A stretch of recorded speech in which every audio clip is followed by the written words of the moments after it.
Good evening, ladies and gentlemen, and welcome to the second episode of The Bob Show, starring who the fuck else? Me, Bob.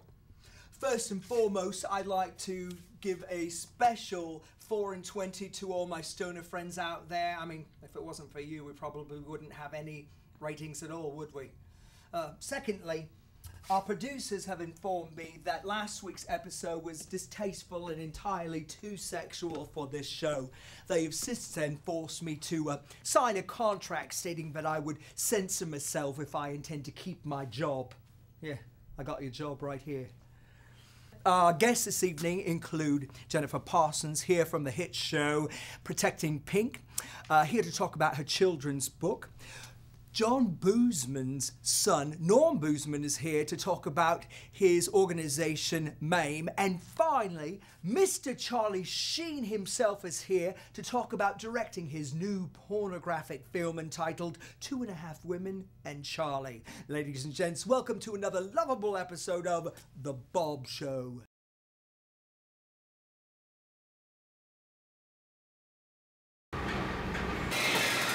Don't stop, make it pop, DJ blow my speakers up tonight. I'ma fight till we see the sunlight. Tick tock on the clock, but the party don't stop. Stop, make it pop, DJ blow my speakers up tonight. I'ma fight till we see. What in the deepest parts of hell was that piece of shit? I never gave anyone here permission to film me outside this studio. Try something like that again and we'll see how much I care about that contract. Our first guest tonight, Miss Jennifer Parsons, is here to talk about her new children's book entitled Sally's Teeny Dinosaurs. Ladies and gentlemen, please welcome Miss Jennifer Parsons. Hello. Okay. I'm sorry, but have we met before? I don't believe we have. Unless you've had any feminine concerns in the last few years. I don't believe I have. So, tell us about your children's book, Sally's Teeny what have you. Well, Bob, I've been dealing with a rapid increase in sexually transmitted diseases lately. Ooh, so you've got the clap, have you? So, I wrote a book informing young children about the dangers of having unprotected sexual intercourse.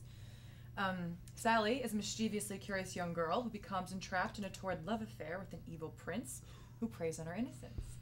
In order to keep her forever, he places an army of dinosaurs on her lips to prohibit her from opening her mouth and running away. What are they, like chlamydiasauruses and such? Her godmother tells her she must either make the decision to let go of her curiosity forever and live a life of order, or live under the rule of the dinosaurs and the evil prince. Sounds mildly interesting. Yeah. So, your show, Protecting Pink on Oxygen, it's in its 3rd season now. Yes. I understand you cover anything from finding your G-spot to finding chlamydia. Yes, actually, I have some very exciting news. Ooh. We are currently working on an hour-long special called 100 Ways to Get an STD. So people are actually trying to get an STD now? Anyway, my show, Protecting Pink, is doing very well, and it follows my business as a full-time gynecologist based out of Beverly Hills. Sounds like you're doing quite well. But anyone can talk about vaginas. I mean, look at me, I do it all fucking day. The real trick is trying to run a show like this while dealing with scummy producers who keep trying to stifle every ounce of your creativity. So, tell me something, Jenny. I'm sure you've met a bunch of celebs in your time. Anyone worth noting? Well, that's confidential, Bobby. Although, I might have taken in several actresses, one who happened to get a lifelong dinosaur from a fairly well-known New York Yankee. Well, that's where I know you from. What do the words Juicy Factory on 161st Street in the Bronx mean to you? How do you know about that place? I used to frequent it back in '03 when I won season tickets to the Yankees games. You were a dancer there. You used to clean the poles I was as well. a waitress. Ooh. I never stripped. Waitress, stripper, dancer, same bullshit. Just another excuse to get into college, Well, isn't it? since we're obviously done talking about my book, I think I'm done here. Thank you for wasting my time. What? Wait. Hello? What have we here? What was this? You know this isn't show and fucking tell. You must be Norm, I presume? It's actually normal, but I guess you can call me Norm for just this once. And I don't shake hands. Hands are icky, and God knows where your hands have been. Plus, I bruise easily. Oh, normal. So, vegan, huh? Yes. Tell me something my ex-girlfriend hasn't told me. I mean, she wouldn't eat meat neither. Not even mine. Well, How has your father's political career helped you in meeting other vegans?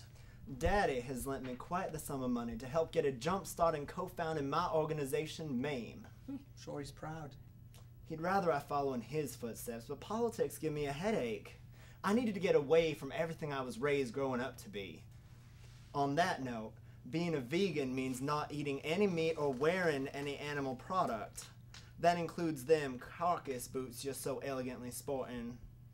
I don't wear anything made by animal products. I don't own anything made by animal products. I don't even Take showers? I don't take showers as often as you people because it's a waste of water. I also don't eat anything that even looks like an animal. Maine, what is it? It sounds like some horribly grotesque hobby or a Broadway show. MAME is an organization I co-founded, and it stands for Men Against the Ingestion of Meat, something you don't seem to care about. Is this a bit like Peter? My organization is nothing like them. I created MAME in spite of PETA. I posed nude a few months ago with Bubaboo covering my, penis. PETA shut me down and even made fun of me on their website. I need a fucking drink. What time is it? 9:07, why? Oh, Mr. Cuddles, are you hungry? Oh, Mr. Cuddles is hungry. It's feeding time for Mr. Cuddles, and Mr. Snuggles must be starving too. What, are they vegan as well? You've gotta be fucking kidding me. Our final guest of the night is a person I'm sure you all know and love. Ladies and gentlemen, please give a warm welcome for Mr. Charlie Sheen. Charlie.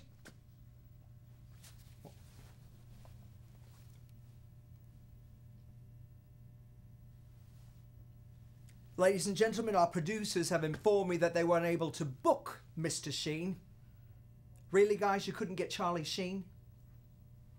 Really? He comes to anything, even the opening of an envelope. You couldn't tell me this a little bit earlier than this so I didn't look like a fucking asshole? Look, you can't expect me to stay with this fucking show if you can't even get me Charlie fucking Sheen. Rip up my contract, man.